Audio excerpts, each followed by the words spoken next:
सुखदेव जी महाराज वर्णन करते हैं, राजन रुक्मिणी मैया का प्रभु श्री कृष्ण के साथ विवाह हुआ है।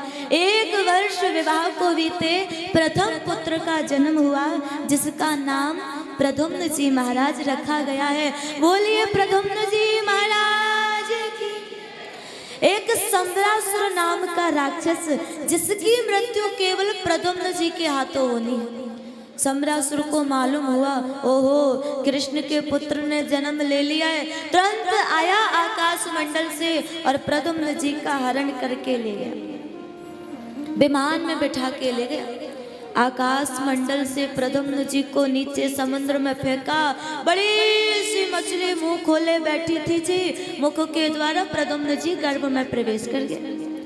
वही मछली उन्हीं सैनिकों के द्वारा सम्रासुर की रसोई घर में लाई गई। उसको जब कटवाया गया, मनुष्य का बालक निकला।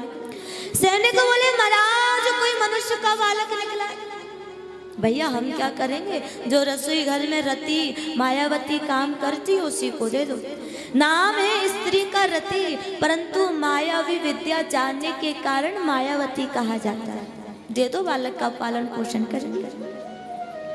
दे दिया महाराज। रति पुत्र भाव से सेवा कर रही है। उतनी ही देर में नारद जी आ गए। देवी जी, आप जिसको पुत्र भाव से सेवा कर रही हैं, जानते हो कौन है? कौन है बाबा?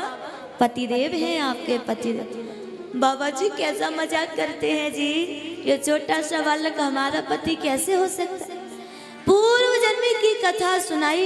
आपके पतिदेव कामदेव जी, आप उनकी धर्म पत्नी रति। बोले बाबा समाधि में लीन है। समाधि को भंग करने के लिए, विघ्न डालने के लिए कामदेव जी गए। बोले बाबा की समाधि टूटी, तीसरा नेत्र खुला और कामदेव जी जल करके समाप्त हो गए। आप उनकी धर्म पत्नी रो रही हैं, बाबा क्यों जला दिया, क्यों मार दिया मेरे पतिदेव को, क्यों? देवी जी, अब जो चला गया वो लौट के तो आने वाला नहीं, परंतु हाँ, जब द्वापर में यदुवंश में कृष्ण अवतार होगा, कृष्ण पुत्र के रूप में आपके पतिदेव आएंगे। ये वही आपके पतिदेव हैं। लो जी, अभी तक पुत्र भाव से सेवा कर रही थी, अब पति भाव से करने लगी। प्रद्युम्न जी बड़े हुए, पूरी कथा सुनाई रति ने, और आए सम्रासुर के द्वार पर। पुकारा, अरे सम्रासुर बाहर निकलो, तुम्हारा काल आ चुका है। सम्रासुर डरा घबराया और बोला, भैया एक काल को तो बचपन में मार दिया, ये दूसरा काल से आ गया, एक को तो पहले ही मार चुका। बाहर निकल के देखा, कृष्ण पुत्र।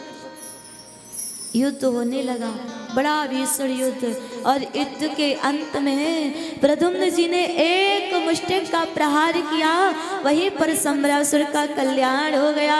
बोलिए प्रद्युम्न जी महाराज की जय हो। कल्याण करके प्रद्युम्न जी धर्म पत्नी को लेकर के द्वारका आए।